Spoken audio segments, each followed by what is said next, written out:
Hi everyone. मैं सदनंद कुमार। उम्मीद है कि आप लोगों की मेंस की तैयारी अच्छी चल रही होगी।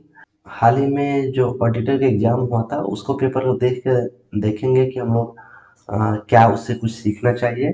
और साथ में ये भी मैं डिस्कस करूँगा कि मैंने जो बताया था उससे कुछ फ़ायदा हुआ या नहीं हुआ।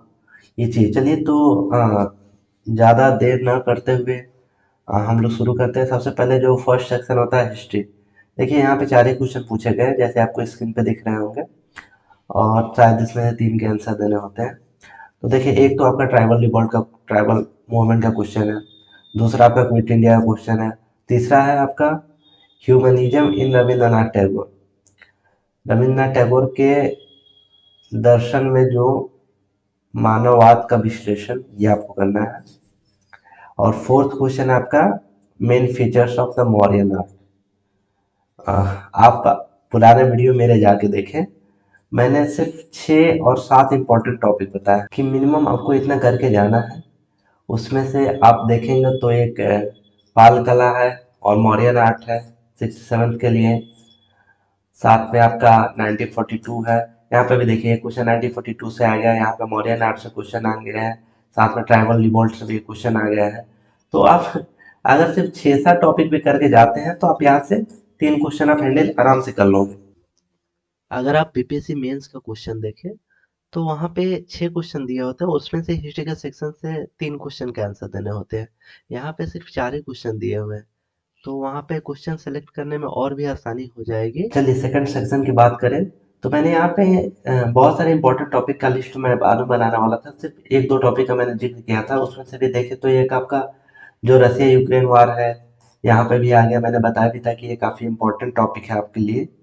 साथ में आप देखें यहाँ पे तो जो ब्रिक्स समिट हुआ था, ये पिछले बार भी 66 का जो मेंस हुआ था वहाँ पे भी क्वेश्चन पूछे गए थे, और यहाँ पे भी फिर से आ गए।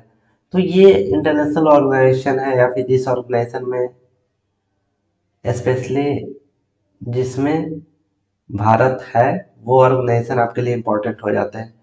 तो यहाँ पे भी देखें तो आप सिर्फ मैंने 5-7 एग्जाम्पल बताए थे, उसमें से भी आपके 2 क्वेश्चन सीधे सीधे आ गए। तो आप यहाँ से भी देख सकते हैं। तो ये आपके हो गए जीएस पेपर 1 की बात। स्टैट आपको लिए बहुत जल्दी हो जाता है। मैं एक बार फिर से बता दूं कि जिनको भी मेंस में अच्छे स्कोर करने, प्लीज स्टैट पे ज़्यादा फोकस दें कि यहाँ पे आपको सिर्फ 72 में से 72 नंबर आपको मिल जाए स्टैट में। तो स्टैट पे आप स्पेशल फोकस दें, नहीं तो फिर रिजल्ट ज़्यादा मुश्किल हो जाएंगे।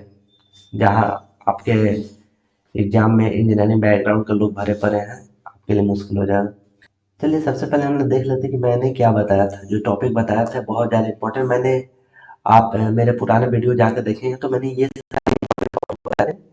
हालांकि ये टॉपिक तो काफ़ी ज़्यादा है, लेकिन फिर भी यहाँ इसमें से भी मैंने कुछ जो मोस्ट इम्पॉर्टेंट टॉपिक है वो मैंने नीचे बताए थे। आप यहाँ पे देखिए मोस्ट इम्पॉर्टेंट टॉपिक में 6-7 टॉपिक यहाँ पे दिख रहे होंगे आप। तो ये मैंने मोस्ट इम्पॉर्टेंट टॉपिक बताए थे कि ये आपको करके ही जाना है। आप यहाँ पे क्वेश्चन पे आएंगे। फर्स्ट क्वेश्चन आपका फंडामेंटल राइट और डीपीएसपी को जोड़ के आपको पूछा गया है। तो ये यहाँ पे भी जो मैंने इंपॉर्टेंट क्वेश्चन बताए थे 7-8 जो टॉपिक थे, वहाँ पे भी पहला टॉपिक भी मेरा यही था कि फंडामेंटल है और डीपीएससी। यहाँ पे सेकंड क्वेश्चन देखेंगे आप तो आपका जो कोलिजन पॉलिटिक्स है उसको फेडरलिज्म से लिंक करके क्वेश्चन पूछा गया है। आप मेरे इंपॉर्टेंट टॉपिक्स में देखेंगे वहाँ पे भी मैंने इस चीज़ को जिक्र किया था। साथ में थर्ड क्वेश्चन देखें तो पॉलिटिकल पार्टी के बारे में है आपका। तो ये भी मैंने टॉपिक वहाँ पे लिखे हुए थे जो मोस्ट इम्पॉर्टेंट टॉपिक थे वहाँ पे। फोर्थ टॉपिक देखेंगे तो कास्ट पॉलिटिक्स है। आप जब पॉलिटिकल पार्टी और रीजनल पार्टी पढ़ते हैं तो वहाँ पे भी एक हिस्सा ही था कास्ट पॉलिटिक्स का भी होता है, कास्ट का क्या क्या इन्फ्लुएंस है हमारे पॉलिटिक्स पे। तो आप ओवरऑल पॉलिटिक्स पॉलिटी के भी क्वेश्चन देखेंगे तो मेरे 7 से 8 जो इम्पोर्टेंट टॉपिक थे, या फिर उसको 10 ही टॉपिक ले लें मोस्ट इम्पोर्टेंट टॉपिक, वहाँ से 4 क्वेश्चन आराम से डील हो जाएंगे।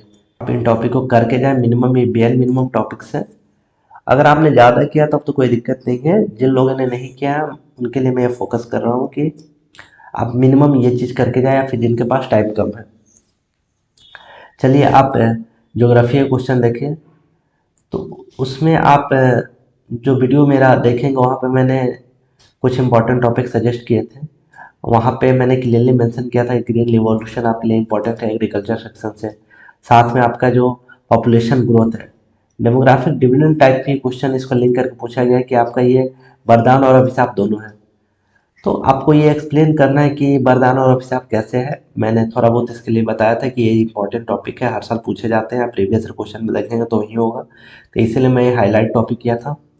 ये क्वेश्चन देखेंगे तो शुगर केन कल्टीवेशन, ये थोड़ा आउट ऑफ बॉक्स क्वेश्चन है, ऐसा क्वेश्चन नहीं पूछती बीपीएससी, लेकिन फिर भी इस साल पूछा हुआ है, तो आपको 3 ही आंसर देने हैं, तो आप इसको स्किप कर सकते हैं।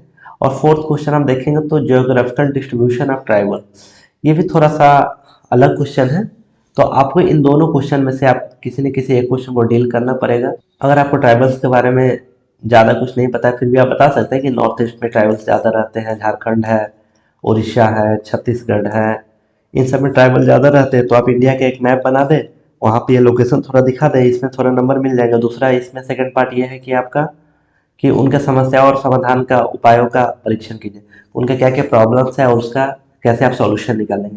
तो ये क्वेश्चन आप थोड़ा बहुत बेसिक सेंस से किया जा सकता है। आगे हम साइंस एंड टेक का बात करें तो मैंने उसमें भी इंपॉर्टेंट टॉपिक सोचा थे कि स्पेस आपका इंपॉर्टेंट टॉपिक है। साथ में ये देखिए फर्स्ट क्वेश्चन जो है आपका, ये स्पेस से अंतरिक्ष शोध से जो स्पेस रिसर्च है उसके फायदे और नुकसान क्या क्या है, उसके लिए आपको थोड़ा सा एक्सप्लेन करना है। तो आप अगर स्पेस आप पढ़ रहे हैं तो ये चीज़ तो पढ़ेंगे ही। आगे आप साइंस एंड टेक्नोलॉजी क्वेश्चन देखेंगे तो ये आपको कोरोना वायरस और जो एटम्स है उनको लिंक करके क्वेश्चन पूछा गया है। तो आप यहाँ पे देख सकते हैं कि इसको कैसे टैकल करना है। आप 6 का क्वेश्चन देखेंगे तो वहाँ पे भी कोविड को लेकर साइंस एंड टेक्नोलॉजिकल डेवलपमेंट पे क्वेश्चन पूछा गया है। तो इसलिए मैं हमेशा बोलता हूँ कि आप प्रीवियस क्वेश्चन को जरूर करें। साथ में आप मैंने कुछ जो इंपॉर्टेंट टॉपिक बताया उसको आप कर लें, वहाँ से आपको काम आ गया। मैंने वो इंपॉर्टेंट टॉपिक कहाँ से बताया, प्रीवियस क्वेश्चन से ही बताया। तो अगर आप प्रीवियस क्वेश्चन करके जा रहे हैं तो फिर कोई दिक्कत नहीं होगी। और बाकी 2 क्वेश्चन देखें तो ये थोड़ा आउट ऑफ बॉक्स क्वेश्चन है, लेकिन आपको चलिए 4 में से 2 ही आंसर देने हैं, तो अगर आप ये 2 करके आ जाते हैं तो कोई दिक्कत नहीं है।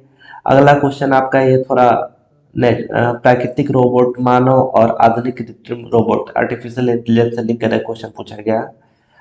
उसके अलावा आप देखें कि जो बिहार के जो पीपुल्स का कंट्रीब्यूशन है, बिहार ब्रेन का कंट्रीब्यूशन साइंस एंड टेक्नोलॉजी में ये पूछा गया। यहाँ पे थोड़ा आपके नाम याद होने चाहिए कि बिहार के कौन कौन फेमस पर्सनालिटी है, तभी आप आंसर दे सकते हो।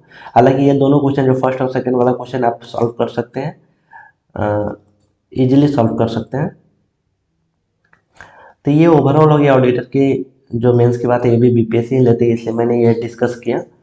आप जो इम्पोर्टेंट टॉपिक्स है वो जाके आप मेरे वीडियोज में देख सकते हैं, प्लेलिस्ट बना हुआ है GS1 और GS2 का अलग अलग। देखिए ये सारा चीज़ मैं एक्सप्लेन उन लोगों के लिए कर रहा हूँ जो नए हैं।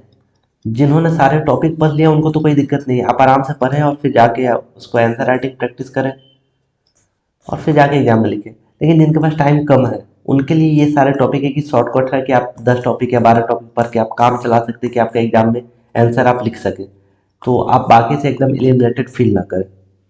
बाकी अगर कोई डाउट है तो आप कमेंट कर सकते हैं। धन्यवाद।